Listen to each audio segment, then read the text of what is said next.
Philippe Giré, donc je suis à Saumur.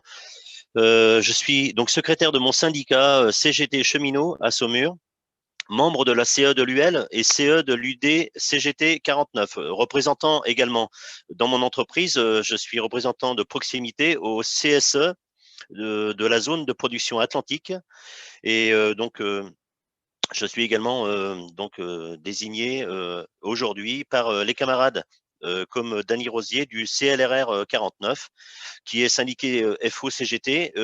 C'était une rencontre que nous avions eue lors des grèves de décembre et qui a été maintenue et que nous essayons d'entretenir pour continuer le combat.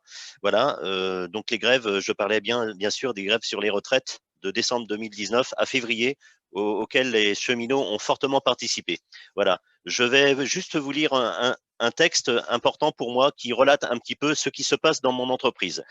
6e métropole de l'Hexagone français, la gare de Nantes, qui est donc forcément le rayon des Pays de la Loire où j'exerce, se devait de représenter sa capacité d'accueil, de repenser sa capacité d'accueil et de se revêtir d'un nouveau manteau.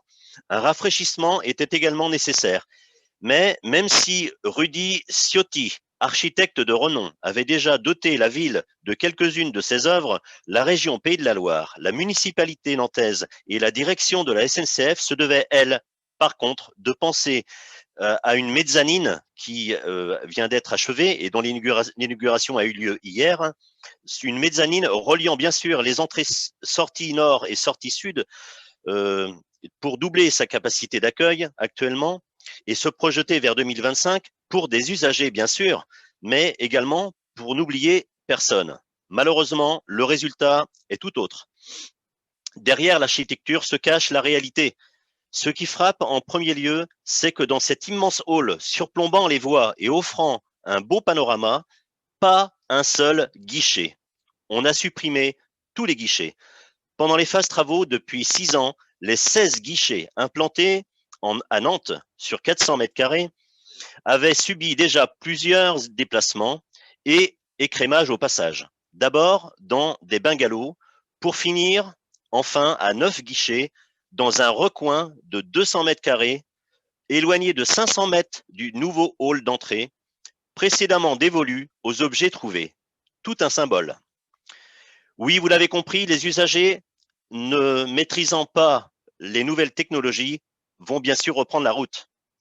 Donc, moins de guichets à Nantes, à quoi il faut ajouter moins de sécurité avec la fermeture du commissariat de la gare. Il y aura également, forcément, moins de trains. Le 15-10-2020, la direction SNCF annonçait au comité social d'entreprise l'abandon de la desserte TGV des Sables, d'Olonne et du Croisic. La SNCF prévoit de supprimer 100 rames TGV d'ici 2021.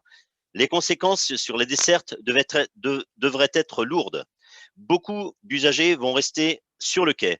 N'en doutons pas, la SNCF justifiera cette annonce auprès des collectivités qui avaient à l'époque subventionné l'électrification de la ligne Nantes-les Sables d'Olonne à hauteur de 115 millions. Ils vont certainement se justifier. La pertinence également des services amoindrit également. La vague de suppression d'emplois au sein de la SNCF touche aussi les métiers de l'information aux voyageurs. Donc, messieurs, mesdames, lorsque vous irez prendre le train, pensez au digital. La déshumanisation de ces gares est en cours.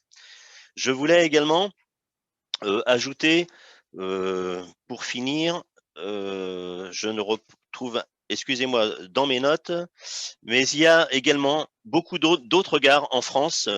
Je pense également à toutes les restructurations qui ont lieu un peu partout, qui subissent ces choix drastiques de nos dirigeants d'entreprise, main dans la main, n'en doutons pas, avec nos élus locaux et qui ne tarderont pas à les subir. Chers camarades résistants, je me fais aussi le porte-parole de mon secrétaire fédéral, Laurent Brun, qui se faisait lui-même le porte-parole des amis hospitaliers qui sont en souffrance dans le numéro, je vous le donne, le numéro 629 d'information ouvrière. Vous lirez cet excellent article qui vient expliquer le confinement.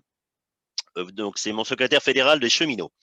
Lundi 22, nous organisons, donc prochain, lundi 22, nous organisons un meeting à Angers, 49, salle Marpeau, pour l'organisation du vote pour les élections du conseil d'administration, où tous les votes vont compter.